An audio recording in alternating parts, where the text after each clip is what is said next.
Welcome, everybody, to Self-Storage Income. And we have a guest today that's backed by popular demand.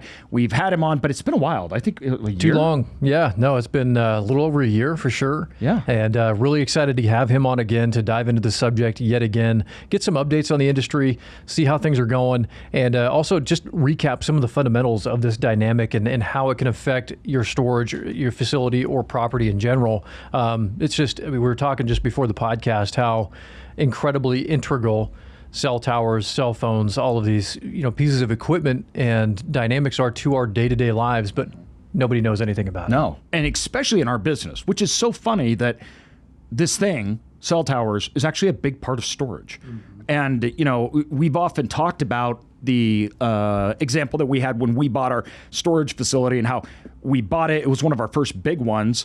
And we put $800,000 down on this big storage facility.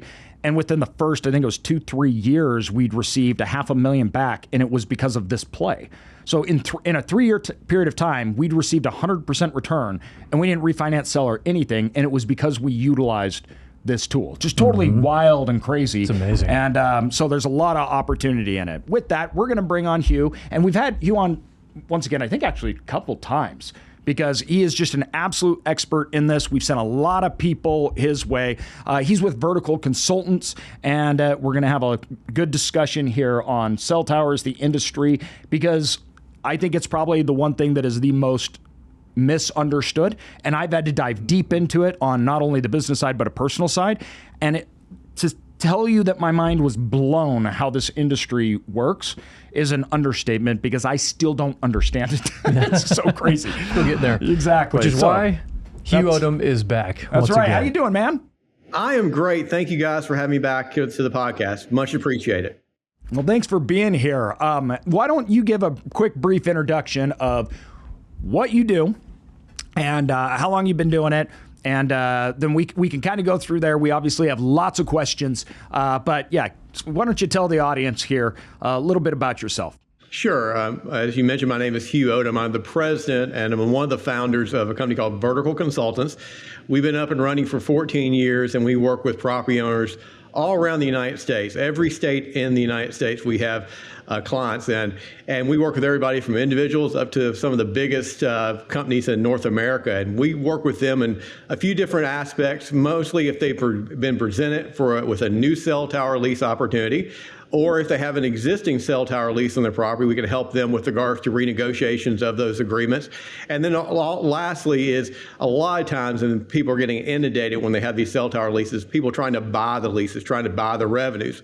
We try to get them to understand the true value of that lease agreement and understand not only the true value of that lease agreement, but how it impacts not only the areas that are being leased, but all of their property. And that's especially significant in self-storage because there's a lot of misinformation out there. People think it's only impacting the area being leased, but it puts a lot of restrictions on the rest of your property, and that can be a problem with your overall facility and resale of the property, yes, operations of the property, financing of the property, et cetera. So we try to, when we talk to a client, we try to help them understand the total impact of any agreement they're going to sign.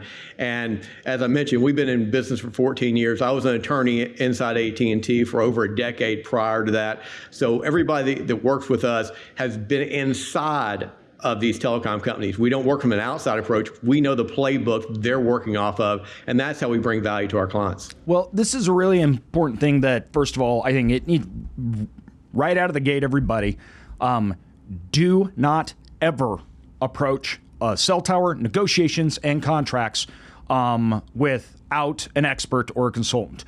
Do not do it. It is so complex. You don't understand it. You don't understand the implications. I don't care how smart you are. These people are, I mean, I'm just going to say it. These people are kind of jackals. These they will rip you up. Like they know what they're doing. And they have huge teams and they have power.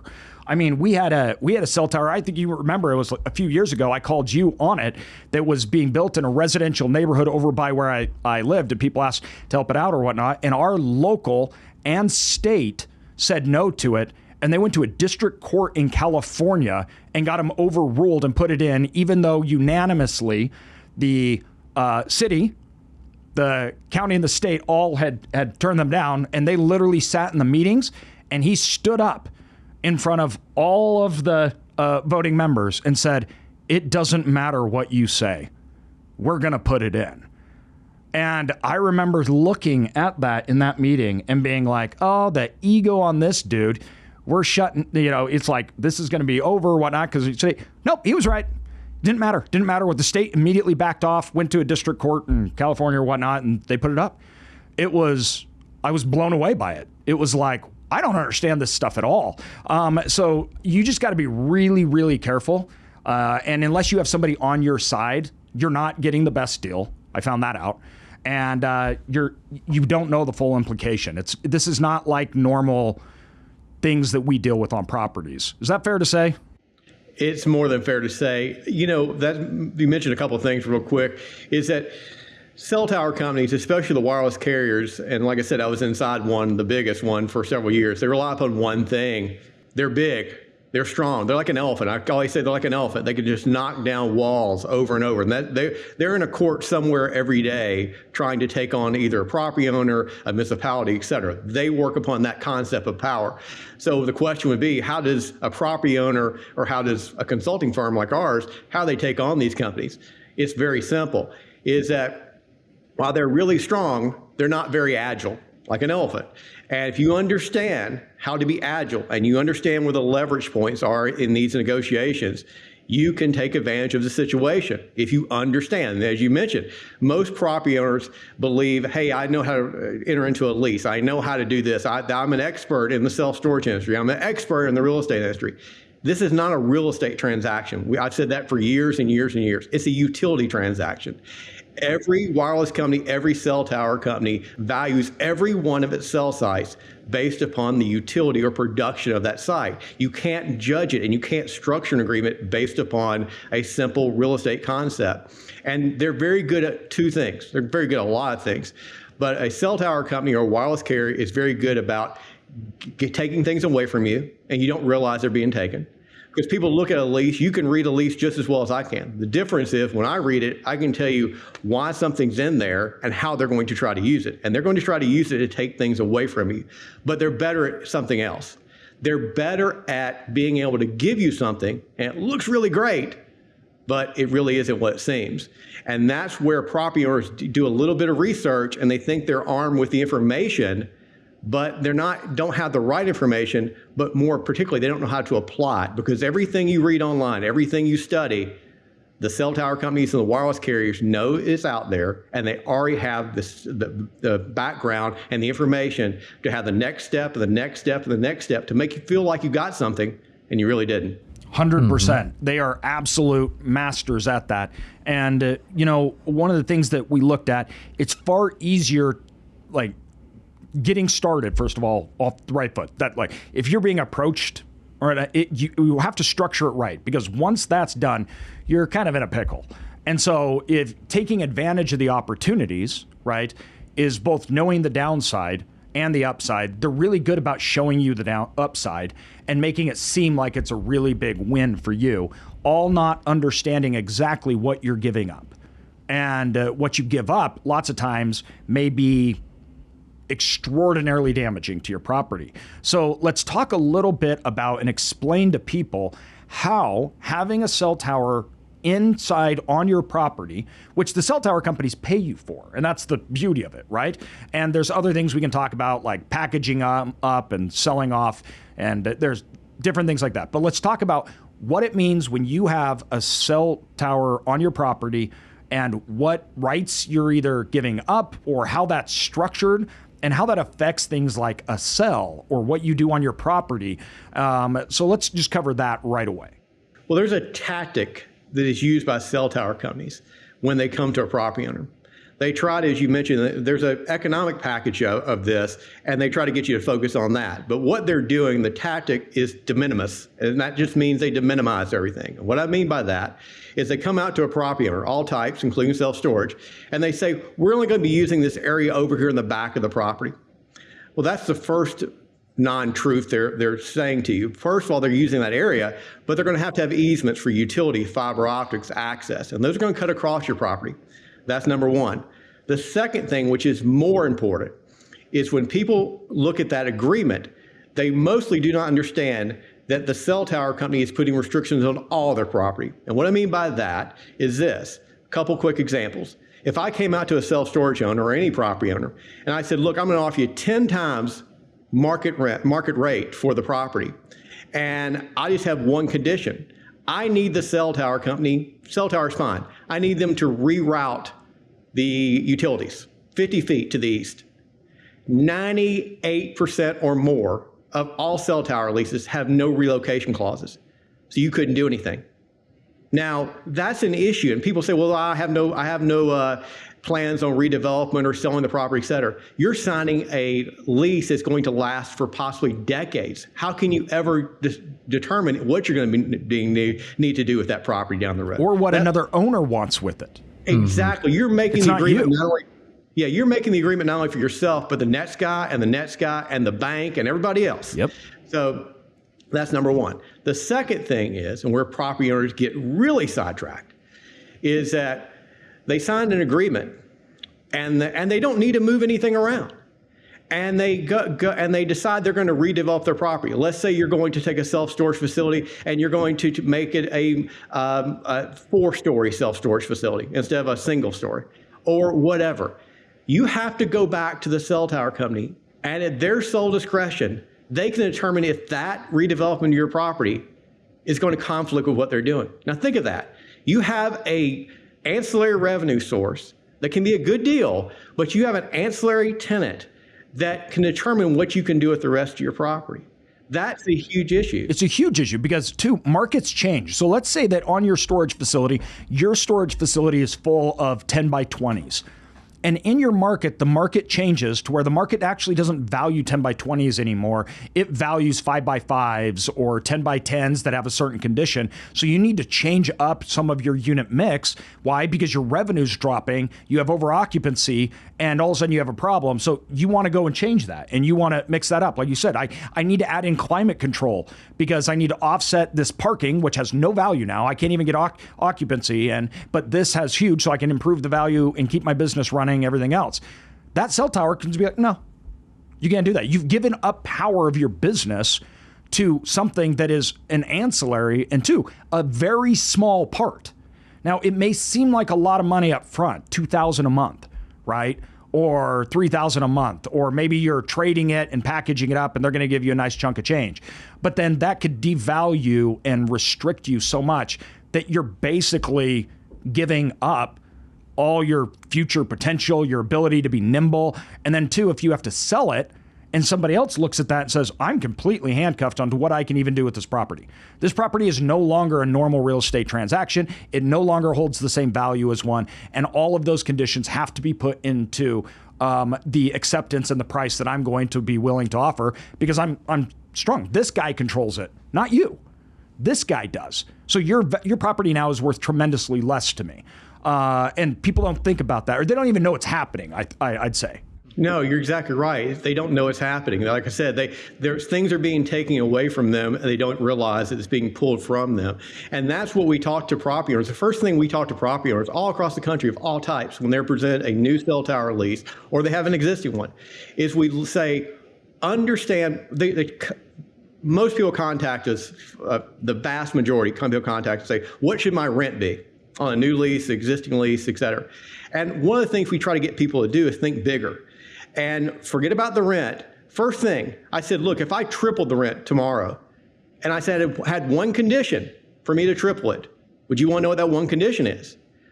And they say, yes. And I say, well, before you determine what your rent should be on a new lease or an existing lease, you need to understand what you're agreeing to. Not only today, but going forward. And you need to understand how to structure an agreement, not just put the rent right, but a structure. Structure will benefit you financially, but it also protect you and your larger investment, which is your property. And that's what we try to get people to do. Build pathways, build flexibility. And with all types of property owners, including self-storage, that's one of the things they just miss. And it comes back to bite them. And the longer these agreements are, the more opportunity for that bad thing is to happen. You know, we've obviously talked a lot about bad things like that. So before we continue on, we should also talk about the good things, because there are good things with it. I know, that was, man, one of the most common questions, I think, after one of our last episodes, especially on YouTube, it was like, okay, are cell towers even worth it? Like, should I even do it? Should we even consider it? Like, because I think the title of the video is like how horrible, cell towers are. But at the end of the day, it's a huge question on people's minds on whether or not it's even worth it. So yeah, I think that it can be like anything. You just have to do it right, wouldn't you say? Yeah, I mean, people contact us, and one of the questions we get, and for years I had a difficult time answering this question. They said, "What's your success rate?" And I say, it's not like a batting average, like I'm going out to bat and here's my batting average. But I finally came to the kind of, in my mind, I go, it's 100%. It's either we get somebody to sign a good lease or keeping them from signing a bad lease. That's our job here. And it can be worth it if you do a few things. From the financial standpoint, it can be worth it if you structure the lease in a way not as a real estate transaction, as I mentioned before, as a utility transaction. What I mean by that is a cell tower company or a wireless carrier wants you to do three things from the financial perspective. Agree to a rent, agree to a rent escalator, and agree to a term. Why? If they can get you to agree to those three things, no matter what those numbers are, they have fixed their cost. However, the problem is, if I could go to you and say, look, I want to buy a service from you, I want to buy a good from you, and I want you to fix the cost for me for the next 30 years, no matter how much benefit I get, and you can never walk away from the deal, that'd be a great deal, because I fix my cost, and no matter how much I can sell that good for, or how beneficial that service is. We try to get property owners to understand, if you really want to make money, serious money from a cell tower lease, you have to structure it in a way that's like a utility agreement. Get it right on the first day, but make sure as the cell tower company or the wireless carrier continues to benefit, you're pulled up. If not, you're the launching pad, they're the rocket. Your view is going to always see them going up, and you stay the same level. Well, people come to us and say, I got a good deal on a cell tower lease. I said, how much did you get? And they say a number. I said, how much more do you get if they're getting twice as much value, 3 times as much value? And they say, I still get my rent. And I say, that's not a good deal.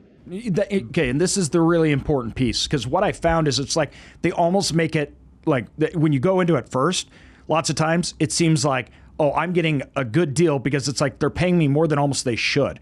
The reason being is they only have a select amount of maybe providers on that tower. But then a year later, they go and they triple the amount of providers. They have more access, more needs that they need from that cell tower. They're producing way more, and they knew they were going to do that. And so they give you really good upfront, but that's just because they know it's fixed, like you said. And then we're going to add all of these other providers onto our tower. The tower is going to become much bigger, and it's going to become this huge anchor point in this city or this area where everybody needs to use it. And all of a sudden, like you said, your property now is worth tons of value, huge value to them, and not to you. And then your restrictions, everything else comes. That's where I see like a lot of the pain, because it's so far out. You're talking these terms and everything that they work on. It's really, really far out. And some of these cell towers, they're staples in the community. Like it's a utility. They need it. And the value that they hold, that they're deriving from your property, is astronomical. And all of a sudden, that $2,000 a month that you thought was incredible, it's nothing to the value of your property, of which you don't get anymore. They literally took it from you. And so if you structure it right, though, like you said, as that value increases on your property, the value of your property increases, because we can realize that in real estate. The value of a commercial real estate property is the revenue it produces. The revenue it produces increases with demand and how much tenants we have. What you're doing is you're getting a really high value, but you're never getting the upside of income. Therefore, you never increase the value, even though the market has. That's what you're doing in this contract. It's like saying, I'm going to buy this storage facility at today's rents, and I'm getting a good return. But I can never have the value of that real estate rise. We would never do that. But yet people do it every day with cell tower leases, and it's their property they just gave up.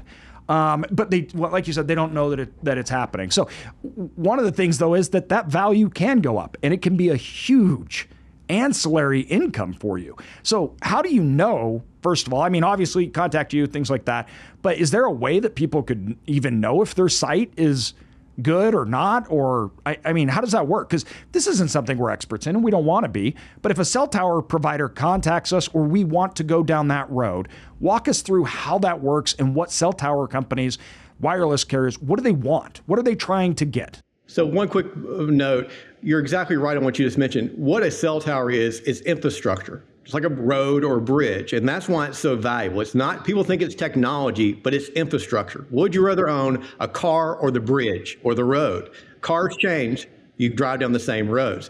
So how do you determine the value? Very simple. You understand two things. They're simple, but they're complex underneath. One, if you're looking at a site, when somebody contacts us regarding a new cell tower lease or an existing cell tower lease, first thing, we start looking at what the value, what the purpose of that one, not anybody else's, not down the road, not across the city, nobody, what the value of that one site is and will possibly be to that cell tower company. Understanding value, understanding what limitations they have, et cetera, et cetera. Understanding that is you need to, and that's tough for a property owner to do because they don't have the information, they don't have the expertise to get on the phone with a cell tower company and talk to them and say, well, you can't go here, and the reason you're building is this way because the network, the wireless network is built out this way, and you only have this many options. We know that. That's how we're able to negotiate. We talk to cell tower companies and wireless carriers, and we don't worry what they've offered our clients. Our first conversation is what we are offering them.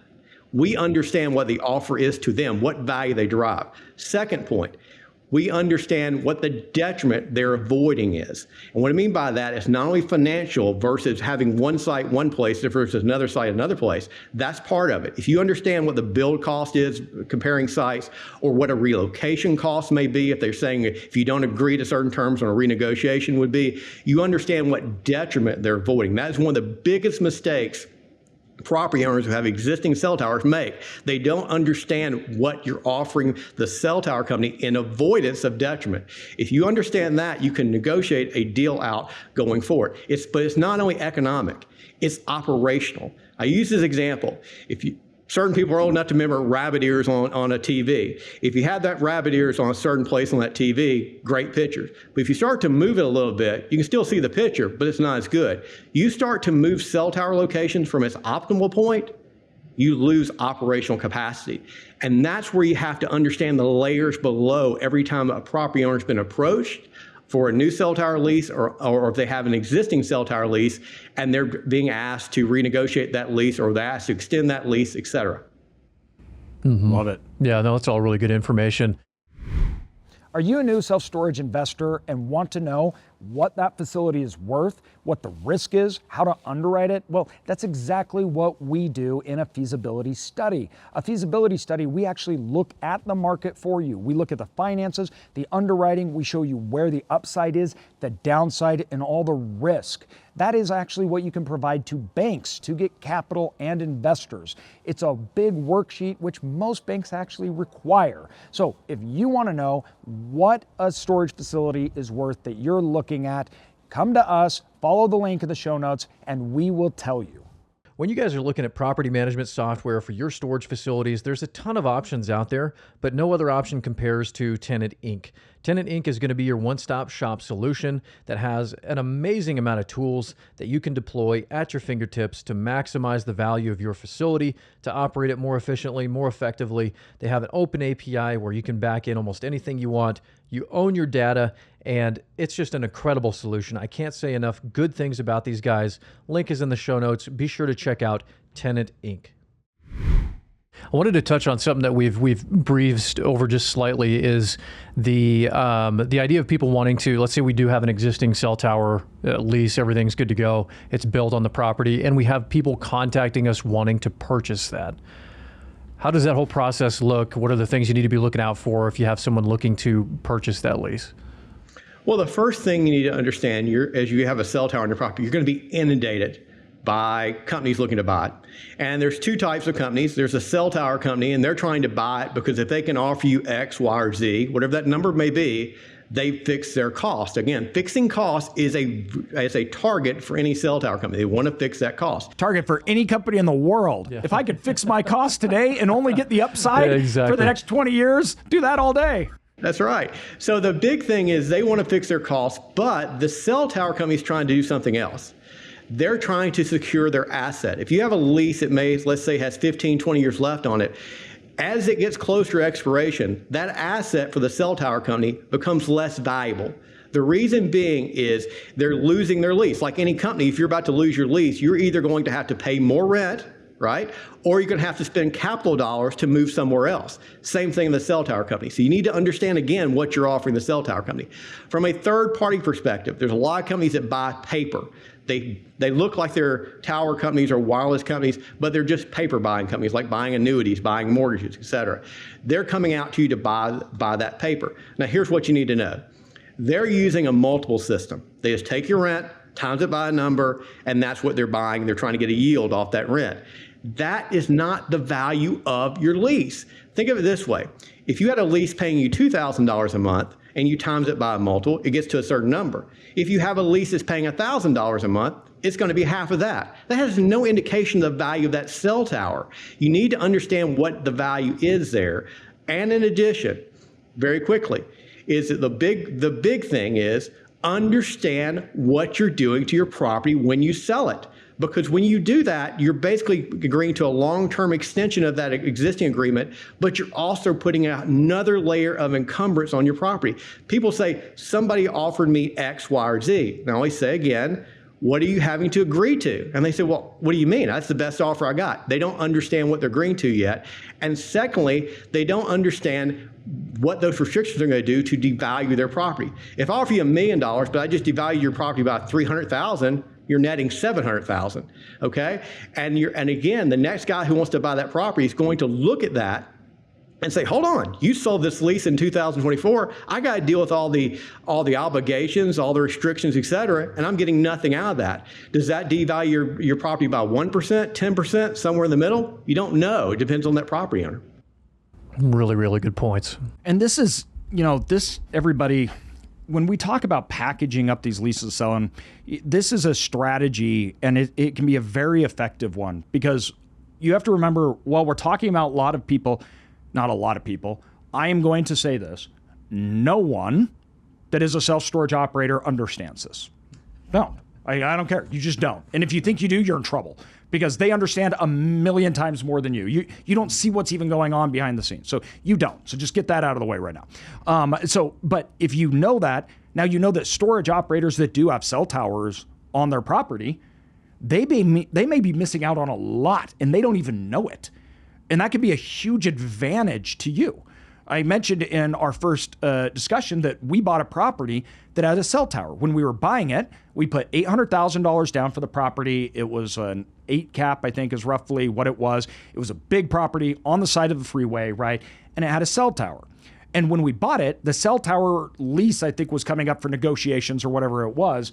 And like the next 2 years were not. And we saw an opportunity, so we reached out to, obviously, Hugh, and we said, how do we do this or whatnot? We found out, okay, we can actually package up that lease. He was making $2,000 a month on, or $1,500. I think it was $1,500. That went to the purchase price. Obviously, when we bought it, that was part of the net income. It's part of the purchase price. Well, we looked at it. The cell tower had more space that they could add on. They wanted to add more on. So we could actually package that lease up, sell it to somebody else that wanted it for over $500,000. And so we were able to reduce our initial investment into that property to $300,000 right away by packaging it. And we still had upside, things like that on it. And so if you look at a return standpoint, that's incredible, right? I mean, our return was astronomical. Within the first 3 years on cash flow, everything else, we'd received 100% back, and we didn't have to do anything on it. So there's huge value and upside to understanding and getting help. And if you're looking at a property to either put one on that has a potential, or you're buying one with it, you should never do that unless you fully understand the ramifications of it, but it can also be a big benefit that you need to have in your back pocket and be able to utilize. That's a really good point on, when you're acquiring those facilities, not only understanding the risks and having somebody like you at Vertical Consultants looking at the existing leases and those dynamics of that cell tower, but also looking and seeing, are there opportunities? Can you actually go in, and is it that, I think you said like 98% or something like that, or just it is what it is, but I mean, is there that 2% chance that there is an opportunity there? Because there very well might be, and you can lower that cost basis to get into that asset, which is just an amazing setup. Now, if you're looking, let's talk about this. If you say, oh, my property is a great one, or I have cell tower companies calling, right? What do we do here? How do we go about this? How do we even, first of all, know if you may? I think my property's great, and I bet you a cell tower company would love to put a cell tower on it. What do I do? Do I go out and find? How does that even work? Do I call somebody up, look at a Zillow? What? Yeah, I think everybody's like, I don't know. Do I call up AT&T and just call their helpline and say, hey, you want to put a cell tower on my property? Well, that's a great question. As I mentioned before, we've been in business for 14 years now, and I would say we get between 1,500 to 2,500 people a month contacting us and say, I have a great property for a cell tower. And not everyone has a great property for a cell tower. And the best way that we believe property owners can, again, and I say this, there's no way, and I want to emphasize this there's no way our company, anybody else, can go to an AT&T, Verizon, T-Mobile and say, I have a great property, you need to put a cell tower out there. And they say, oh, geez, we didn't know that existed, we're going to go. You have to be in the pathway for how they're going to build their network. But what can you do? You can get your information in front of the tower companies that are building out. And you get your information there, and why that's important, you're increasing your odds just a little bit, but it's important because when a cell tower company or wireless carrier is looking, first of all, they have to identify the area they're going to build out. Secondly, they have to identify who owns that property. If you have your information, they know that. Third, they have to get how to contact you. And if you have your information already there, they can contact you. They also have to know if you're interested. You're identifying that you're interested. So that's a speed to market play. So you're trying to cut down that gap between you and the tower company as best you can. Now, the problem is, unfortunately, there are a couple hundred cell tower companies out there, some bigger than others and some more reputable than others. So what we do for clients is we present those properties sometimes if they want us to certain tower companies, about 40 to 50 ones. And if it goes in their system, if some pops, the property owner gets contacted, and hopefully there's an opportunity for that property owner to get a cell tower on the property. But there's no guarantee of getting a cell tower on your property. I really wish that everybody that contacts us, we could call somebody and say, hey, this is a great property for a cell tower. It just doesn't work that way. You can just increase the odds a little bit, and that may get you a better chance of getting something on your property. Do you think most of them are, most of the time, when the opportunity comes up, it's actually the cell towers initiating it? Yes. Meaning that they've already got something on they've been trying to get. It's just part of their plans already, and they're just trying to move forward with it? Well, yes, they're definitely, every cell tower was going to be built and has been built is initiated by the carrier. Nobody builds a cell tower and then hopes to get somebody up there, like an AT&T, Verizon, et cetera. The cell tower companies are led by the carriers, and the carriers know where they're going to build out. And they get that information to selected tower companies, and they go try to find those sites. So there's a plan in place. That plan varies, depends on what's going on in the world and economics as well. But that's how the path gets drawn. Basically, the simple way I can put it, there's some guy inside AT&T right now with a large map, and he's putting pins in that map. When he gets his pins done, he contacts the cell tower company and says, we need to build something here, here, here, and here in 2024. Now, where those places are, that's driven by the wireless carriers, not by the cell tower companies. Got it. Now, walk me real quick here before we wrap up. You guys, I view you as a very different type of company. Meaning that you act almost like a brokerage. And by that, I mean, like, you're actually contacting out providers, everything else like that. But you are very much, though, the consultation end and educational side of it to understand options. But then, two, you're also like the legal arm that is looking at this stuff. And you're very in-depth, right? You're very niche. This is what you do. And it's like you act in like all of these parties. So me coming to you guys and saying, out of any of these problems, like I need help, walk us through what that looks like and what people should expect with you. Do you say, these are your options, these are not? Because I'll tell you this, I called you up and talked to you about sites, things like that, and you educated me, walked me through, and literally said, AJ, this is what you need to do. We can't really help you or anything else like that. And I was like, okay, great, thanks, Hugh. That was awesome, appreciate it. And I just went in, and you were very upfront with me. You're like, this is what's going on your property. You are limited to this, right? There's not much we can do. How does that work? Because I think probably most of our listeners, this is the first time they've ever heard of a cell tower consultants company like you. So walk us through what that looks like for an individual. Sure. And this is all we do, day in, day out, all across the country, as I mentioned. And the first thing we do is, as you mentioned, somebody contacts us regarding a new lease or an existing lease, we're brutally honest with them. We want to get that out front. We think that's the best way, especially from a consulting firm, to start a relationship with a client. And we want to tell them everything we see and tell them what they want to hear, but also tell them sometimes what they don't want to hear as well. That's the first thing I do, and everybody who works with me, I tell them to do. Even sometimes it means a property owner may go somewhere else or maybe not do anything at all. But we want to start off with that. We try to, as I mentioned earlier, try the first thing beyond that brutally honest first 10 seconds of a call or more. We try to get the property owner to think bigger, because a cell tower company or wireless company is trying to get you to think narrow, very small. And the narrow is the money, is the rent. And you get focused on the rent. And that's important.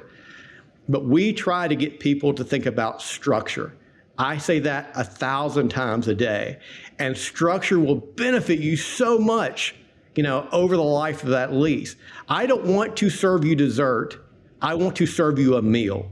It will subside you throughout the term of that agreement. And so we start to talk to people about structure, and the structure will do two things: benefit you financially and protect you. As you mentioned, a lot of people contact us, got a new lease, they have an existing lease, they want to focus on that money. We want to focus on it as well, but we're a consulting firm. We're not a brokerage firm. Unfortunately, we don't broker deals. We consult property owners to get a better overall agreement. And so we're walking through everything in that agreement, from the rent all the way to the liability issues, all the way to how it impacts all your property, et cetera. We talk to property owners because here's why that's important. And this is the one thing property owners need to understand. There's a committing party and there's a participating party. And what I mean by that, and why property owner needs to understand this, is because the tower company is participating. They come out there, they say, hey, I want to lease your land. But if they enter into an agreement and they don't like it 5, 6, 7 years from now, they can walk away. It's just, they're 99% of all cell tower agreements, they have a walk-away provision, very liberal. A property owner is committed. Once they sign, they cannot walk away unless you contact us and we can get you some walk-away language in there. But they really get committed and they get into big issues. As I mentioned before, we've been in business for a long time. I have never, in almost 14 years, had an existing cell tower landlord contact us and say, oh my goodness, I want to tell you how great our lease is. We're getting so much money and we got a great deal. No, they're contacting us because they wake up one day, and it will happen, and they realize they're severely undervalued, or they've agreed to something that's going to have a negative impact on them and their property. So we try to get people to think bigger. We talk about structure, and we try to get this from start to finish. We're not just giving you information. We're there to be an advocate, and we're there to help you to get the best overall agreement you can, not only today, but going forward. Now, one thing too, I want to hit on this, and make this just ridiculously clear. The cell tower providers are not your partners. They're not your friends. These people are bullies. We had a cell tower that went in and the gate code had changed or whatnot, and they couldn't access it. And we were like, oh, well, we'll fix it here on the second time. Just two times. The second time they couldn't get in because of the gate problem or whatnot. We received an official letter from attorney saying, we are taking you to court if you don't get this gate open or whatnot. I mean, it wasn't, hey, how's it going? It was, we're suing you because we had a problem with your gate. I mean, they are they will just beat you senselessly. And the moment you sign that contract, there's no smiles anymore. It's you do what we say, and if not, we're suing you, and we're taking you to court, and we're going to win. And we're just going to drag you through the mud. And it's shocking, I think, for a lot of people when they first realize, oh, this was so nice, and you're talking about all the good stuff that I'm going to get. Everything else, that ink is dried, and you're dealing with somebody totally different, and they have no patience. They don't care. And I think that's just how they do business, and that's what they're used to. And you need to be ready for that. Yeah, two things really quickly is one of the things we try to tell property owners when they've been approached either on a new lease or an existing, a lot of times they say, well, they told me this and they told me this and they said they're going to do this for me, et cetera. My dad used to have a saying that says, words on the wind float away, words on paper stay. Don't matter what they told you, it's what's inside that agreement. Second thing, simple concept, carrot, stick. They come to you with a carrot, here's money. Once you sign it, they got the stick and they're hitting you over the head any chance they have. And anything that's not in that agreement, they're going to say, no, you don't have a right to do this, or yes, you have to do this because it's in that agreement. Again, I'm saying this being a little repetitive, but people get so distracted, they think so small, they don't understand how to look at this from a bigger perspective. And it comes to bite them in the backside at some point during that term of that agreement. And it looks really good, and it can be really good if you understand the overall structure of an agreement and how that needs to be handled. Mm-hmm. That's 100%. Why we need experts like you guys, man. Yep. Doing the things that you guys do. And it's amazing that you guys really are truly that one-stop shop, like AJ is talking about, like we've talked a lot about here today is, you got the consultancy, you've got the legal, you've got all the tools that you would need to either looking at existing property if you're acquiring, if you're looking to potentially add a cell tower at your facility, if you're just wanting to review a current existing lease at a property that maybe you've had for a while, whatever it is, like you guys can solve all of those problems and you're that one-stop shop, which is great. And two, before we wrap up here and everything, I just want to say, obviously, Hugh, you don't sponsor this, anything else like that. It's not, we're just really grateful stuff because you've helped us out so much. And I'm obviously passionate about it because I understand the opportunity, but I also understand the trouble that owners can get themselves into, which is sad. And I think it's generally from bullies. And so it's really important to me for everybody to know that before you go into anything, make sure you have somebody on your side. And you've helped us out, and I've been very appreciative of that. I could call you and say, hey, we're having this issue, whatnot, and you guys jump on it. You're very open and honest, and you work on our behalf. And that's what you need going into these things with these people. These are mega business, huge business. They're utilities. They work through law, and you need somebody on your side that not only understands that, but understands how to work with these people. So where can people find out about you? Where can we send them so they can get into contact with you guys with any questions, anything they may be dealing with? Well, the best way to learn more about us and learn more about me and everybody that works for us, we want everybody to understand who we are, what we do, is just go to our website, and that's celltowerleaseexperts.com, celltowerleaseexperts.com, and contact us, and we're happy to answer any questions you have. As I mentioned before, we'll be bluntly honest with you about what you have or what you've been presented, and we'll try to help you out and give you the right information. And one last thing. Again, we've been in this business for a long time, and you're exactly right. We're not the right fit for everybody. I'm an honest person. I tell that to people. It may not be the right firm for you, but get someone to assist you with this. As you mentioned, it really gets people into trouble, and we deal with a small individual property owner to some of the largest companies in North America, and they make the same common mistakes. It isn't because they're not smart in what they do. They're really smart in what they do. They just do not do this. And this is a niche situation, but the thing about it, you're making a long-term commitment, and if you want to make the most money, you better understand how to do that. But more importantly, if you want to make sure you don't do something to the negative to your property yourself, you definitely need to understand what you're signing. Exactly 100%. Right. Awesome, man. Well, that'll be in the show notes here and the link for everybody to go check out. Thank you for your time. Thanks for coming on and educating people into a world that I think very few have even seen or understand. And of course, we'll have you on again to talk about changes and what's going on. So thanks for your time, man. I appreciate it. Yeah, great seeing you. Thank you. Greatly appreciate it.